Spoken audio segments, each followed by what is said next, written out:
नमस्कार। आज के इस वीडियो में हम देखेंगे गृह विज्ञान के और बहुत सारे इम्पोर्टेंट क्वेश्चंस एंड आंसर। इसको प्लीज़ आप कॉपी पे नोट डाउन कीजिए।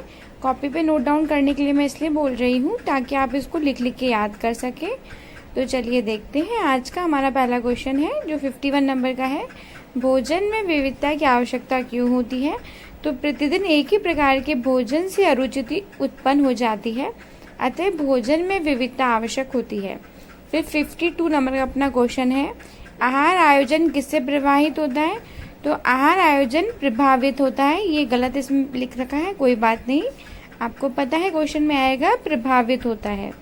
आहार आयोजन आयु, लिंग, जलवायु, आय, भोज्य पदार्थों की उपलब्धता, पसंद नापसंद, रीति रिवाज, संस्कृति, व्यवसाय आदि से प्रभावित होता है। ठीक है, इफेक्ट होता है।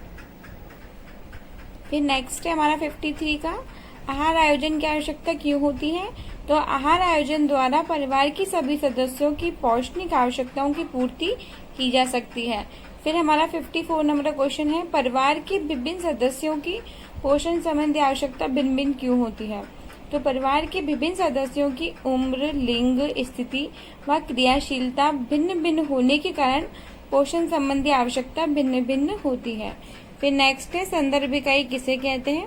संदर्भ इकाई से तात्पर्य खाद्य पदार्थ की उस कम से कम मात्रा से है जो हमें उस खाद्य पर आधारित व्यंजन बनाने के लिए चाहिए।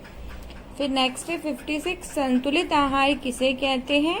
तो जिस आहार में सभी पौष्टिक तत्व व आवश्यक मात्रा में उपस्थित होते हैं उसे अपन संतुलित आहार कहते हैं। फिर नेक्स्ट है अपना 57 का, वृद्धि कारक एवं सुरक्षात्मक भोज्य पदार्थों के नाम लिखिए। तो दूध, दालें, फल व सब्जियां, मांस, अंडा व मछली वृद्धि कारक व सुरक्षात्मक भोज्य पदार्थ होते हैं। फिर नेक्स्ट है 58 में, भोजन में विविधता लाने के लिए क्या किया जा सकता है? तो भोजन में विविधता लाने के लिए एक ही खाद्य पदार्थों से कई व्यंजन बनाए जा सकते हैं, जैसे अनाज से रोटी, पराठा, बाटी, पूड़ी आदि। ठीक है।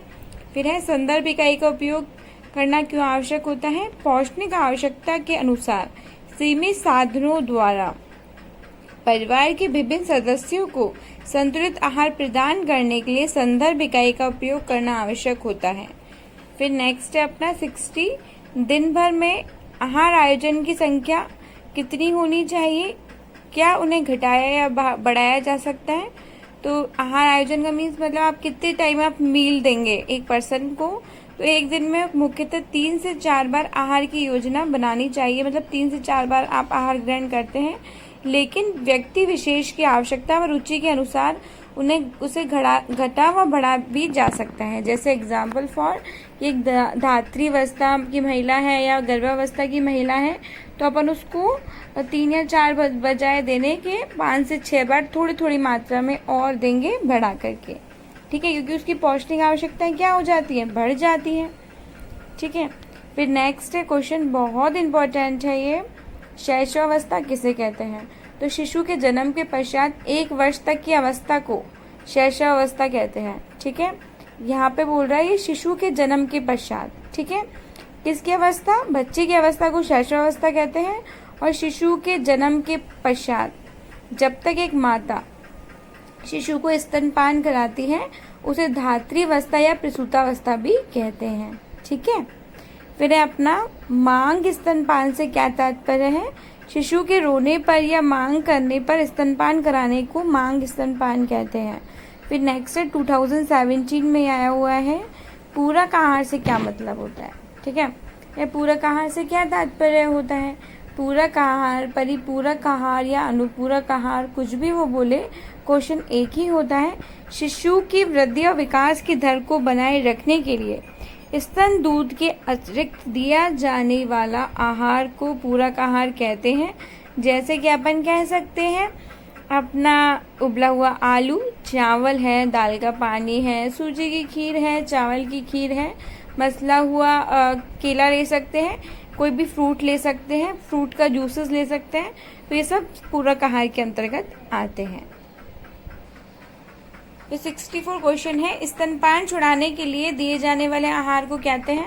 तो स्तनपान छुड़ाने के लिए दिए जाने वाले आहार को स्तन त्याग्य या स्तन त्याज्य आहार भी कहते हैं। ठीक है, स्तन त्याग आहार, स्तन त्याज्य आहार या कहते हैं।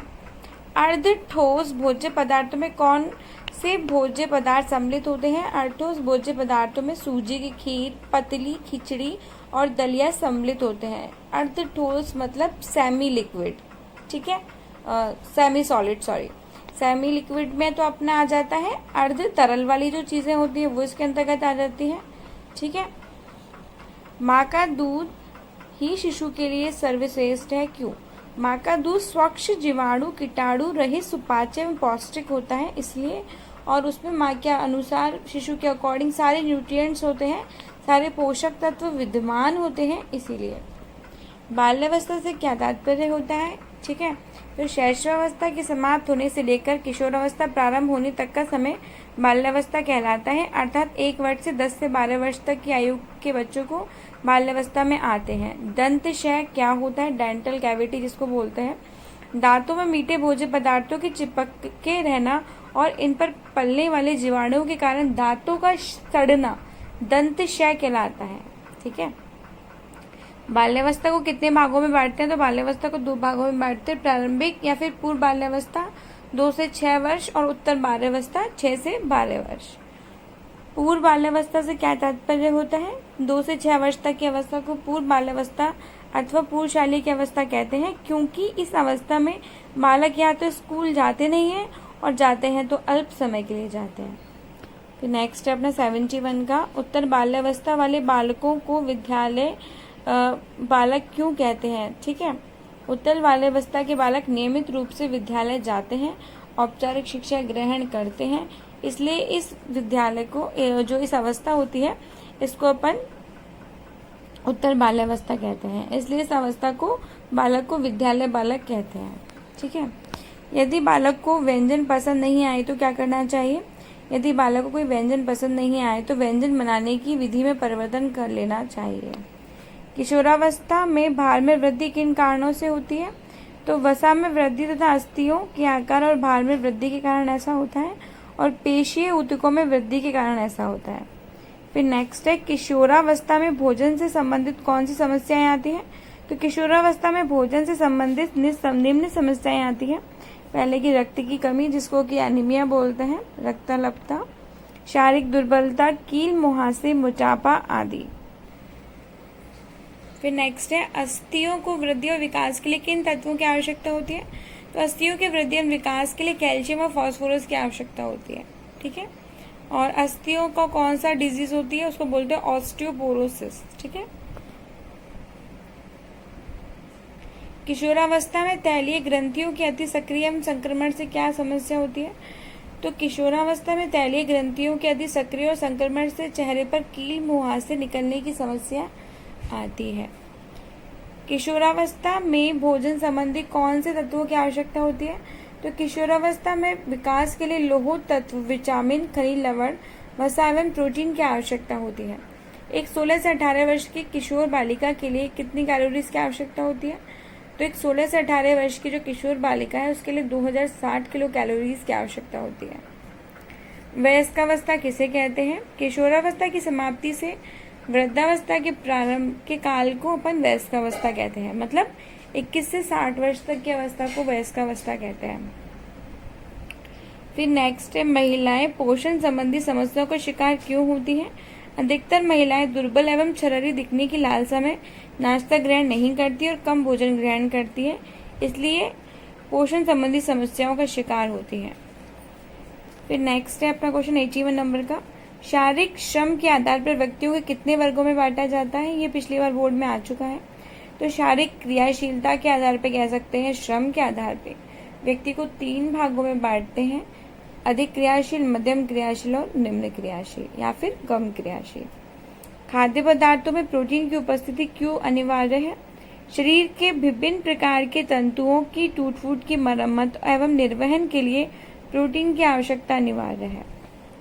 उच्च आय वर्ग वाले कम क्रियाशील स्त्री पुरुष पोषण संबंधी समस्याओं का शिकार क्यों होते हैं? उच्च आय वर्ग वाले कम क्रियाशील स्त्री पुरुष व्यवसायिक कार्यों में व्यस्त होने से संतुलित भोजन ना लेकर नमकीन, समोसे, तली चीजें, पेस्ट्री, मिठाई, सॉफ्ट ड्रिंक्स आदि का अधिक सेव उपयोग करते हैं, जिससे वे पोषण संबंधी समस्याओं का शिकार हो जाते हैं। फिर नेक्स्ट अपना 84 नंबर का, वृद्धावस्था को जरावस्था क्यों कहते हैं? मैंने कल भी आपको बताया था, जरत्व बताया था कल, आज मैं आपको जरा बता रही हूँ। वृद्धावस्था में शरीर का निर्माण का कार्य नहीं के बराबर होता है, विकास नहीं के बराबर होता है, तथा शरीर जीर्ण शीर्ण होने लगता है, अतः इसे जरावस्था कहते हैं। फिर नेक्स्ट है अपना, वृद्धावस्था में कोलेजन की मात्रा बढ़ने से क्या क्या हानियां होती हैं? तो वृद्धावस्था में कोलेजन की मात्रा बढ़ने से जोड़ों में कठोरता आ जाती है एवं इसमें जोड़ों में दर्द रहता है। वृद्धावस्था में पौष्टिक आवश्यकताएं किस पर निर्भर करती हैं? तो वृद्धावस्था में पौष्टिक आवश्यकताएं प्रमुख रूप से व्यक्ति के शारीरिक परिवर्तन पर निर्भर करती है। फिर नेक्स्ट है, अधिक वसा से वृद्धावस्था में क्या परेशानियां उत्पन्न होती है?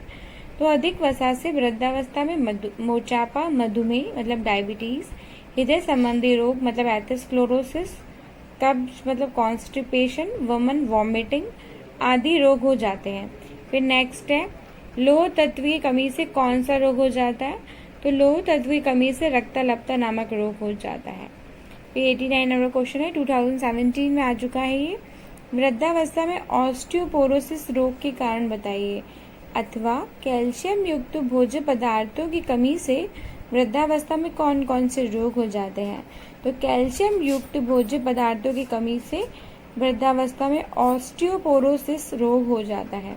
ऑस्टियो मतलब हड्डियां, पोर मतलब छिद्र, तो हड्डियों में छिद्र हो जाता है, हड्डियां कमजोर हो जाती हैं कैल्शियम के अभाव में।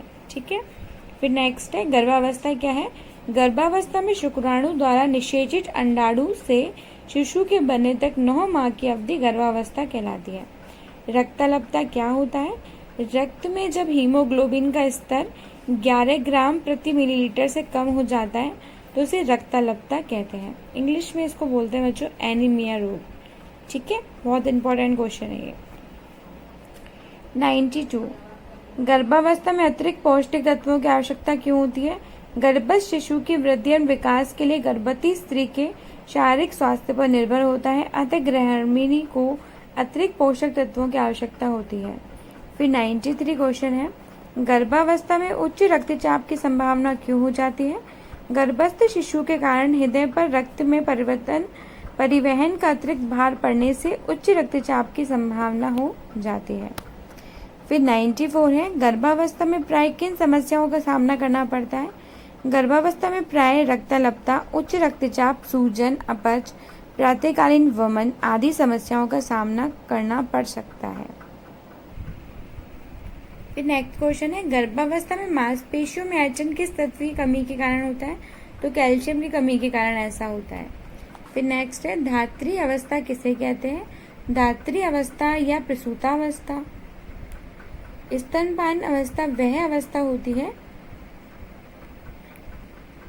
जिसमें कि एक स्त्री अपने स्तनों से निकला हुआ ताजा दूध अपने शिशु को पिलाती है। ठीक है। शिशु के जन्म के पश्चात जब तक एक स्त्री अर्थात महिला अपने शिशु को स्तनपान कराती है, 6 माह 1 वर्ष तक की अवस्था को अपन क्या बोलते हैं? धात्रीवस्था, प्रसूतावस्था। 97 क्वेश्चन है, दूध एक संपूर्ण आहार है, स्पष्ट कीजिए। दूध एक संपूर्ण आहार है क्योंकि दूध में सभी पौष्टिक तत्व विद्यमान होते हैं जो शरीर के लिए अत्यंत आवश्यकता होती है। 98, आधुनिकता के विचारों से उत्प्रेरित महिलाएं देशी दवाओं से व्यंजन का उपयोग क्यों नहीं करती हैं? आधुनिकता से विचारों से उत्प्रेरित कामकाजी महिलाओं का मानना है कि अगर वे देसी दवाओं के व्यंजनों का उपयोग करेंगी तो उनका शरीर मोटा, बेजूल व थुलथुल हो जाएगा। फिर 99 क्वेश्चन है, धात्री अवस्था में अतिरिक्त लौह तत्व की आवश्यक मात्रा प्रस्तावित क्यों नहीं की गई? मात्र दुग्ध में लौह तत्व बहुत कम मात्रा में होता है तथा इस अवस्था में मासिक स्त्राव न होने से लौह तत्व की हानि नहीं होती। फिर अपना 100 नंबर का क्वेश्चन है, बहुत ही इंपॉर्टेंट।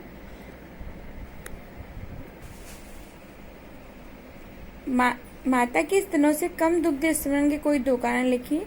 धात्री अवस्था में पौष्टिक आवश्यकताओं की पूर्ति न होना और दुग्ध निर्माण के लिए उत्तरदायी जो हार्मोन्स होता है उसका सक्रिय व स्त्रावित ना होना। तो बच्चों ये थे आज के इम्पोर्टेंट क्वेश्चन। आप प्लीज़ इनको याद कीजिए, कॉपी में लिख लिख के याद कीजिए और मुझे बताइए